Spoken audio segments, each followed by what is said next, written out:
মানুষ জন্মগ্রহণ করে, মানুষ স্কুলে পড়ে, কলেজে পড়ে, বিশ্ববিদ্যালয়ে পড়ে একটা পর্যায়ে এসে কর্মজীবনে আসে। কর্মজীবন থেকেও একজন মানুষ অবসর নেয়। সেই সময়টাই আমার এসেছে। কেউ মন খারাপ করে থাকবে, এটাও আমি সহ্য করতে পারি না, আমি মেনে নিতেই পারি না। এটা আমার স্বভাব ছিল, আগে থেকে এরকমভাবে আমার চলাফেরা। রংপুর সদর অফিসে প্রায় 3 বছর সামথিং চাকরি করেছিলাম। একটা জ্বালাময়ী অফিস, এত সমস্যা পার করেছি যে এটা বর্ণনা করা যাবে না। প্রচন্ড ভিড়, কানে কানে একজন বলতেছে, স্যার ঢাকা থেকে 5 জন সাংবাদিক আসছে, স্যার অমুক ডিপার্টমেন্টের লোক আসছে, স্যার NSI আসছে, স্যার বিদ্যুৎ ঘুরতেছে, স্যার কি সমস্যা স্যার আজকে হবে স্যার। যখন এই কথাগুলো কানে আসে তখন ভাবি যে কি বলবো, কি প্রিপারেশন নেব,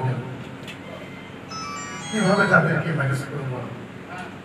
যে সময়টা যতক্ষণ পর্যন্ত তাদের সঙ্গে দেখা না হতো ততক্ষণ পর্যন্ত মনে একটা গুরু গুরু ভাব ছিল, কিভাবে এটা ট্যাকেল দেবো, না জানি কি অবস্থায় পড়ে যায়। এই সচিব ফোন দিয়েছে, অমুক লোক গিয়েছে, যেভাবে কাজটা করে দেখা গেলো কাগজের অনেক ত্রুটি আছে, করাও যাচ্ছে না। এটা বহু সিদ্ধান্ত রক্তসাগর থেকে দিতে হয়েছে।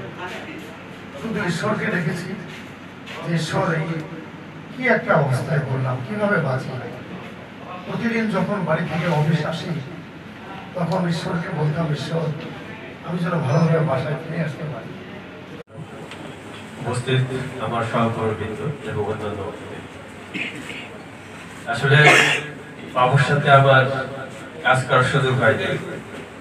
আজকে এসে বাবুর যত কর্মকাণ্ড বা পরিধি শুনলাম তাতে আমার মনে হয়েছে যে আসলে আমরা মিস করেছি। আমি পার্সোনালি মিস করেছি যে একসময় কাজ করার সুযোগ, একসময় কাজ করার সুযোগ না হলেও অনেক কাজেই হয়তো কথা বলতাম, অনেক ব্যাপারে, যে ব্যাপারে কথা বলতাম তার কোনো সমস্যা নেই। এই যে একটা কথা, কত বড় শক্তি, কত বড় আস্থার জায়গা যে তার কোনো সমস্যা নেই। আমি আসার আগে আমার এক বন্ধুর সাথে কথা বলতেছিলাম, যদিও সে স্টেশন পরিবারের সঙ্গে সংশ্লিষ্ট না, বাইরে। আমি বললাম যে আমি রংপুর যাচ্ছি, একটা প্রোগ্রাম আছে, সেখানে থেকে কিছু সময় থেকে আমি তোমার ব্যাক করবো। সে বলে কার? আমি বললাম তুমি চিনবে না, আপনি বন্ধু দাদা। তা বললো না আমি চিনি তো, ওই সেই স্মার্ট লোকটা না। তাই বলছি যে আমাদের ডিপার্টমেন্টে হয়তো একজনই আছে এবং সেই ব্যক্তিকে আমরা আজকে হারাচ্ছি।